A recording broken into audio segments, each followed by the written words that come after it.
আমি মনে করি আমরা যে কাজগুলো করছি সেগুলো ডেফিনেটলি ভালো হওয়া দরকার। কারণ সেগুলো হয়তো আমাদের কাছে ঘুরে আসতে পারে। ছোট্ট একটা ঘটনা বলি। একটা রাজা তার ৩ মন্ত্রীকে নিয়ে এই ঘটনাটা। সেই রাজা ৩ মন্ত্রীকে ডাকে এবং সেই যে ৩ মন্ত্রীকে তার বাগানে পাঠায়।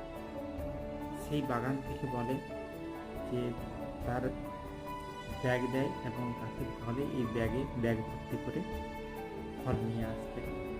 প্রথম জন মন্ত্রী 70% বেছে বেছে ভালো ফল নিয়ে আসে, সবগুলি মোটামুটি।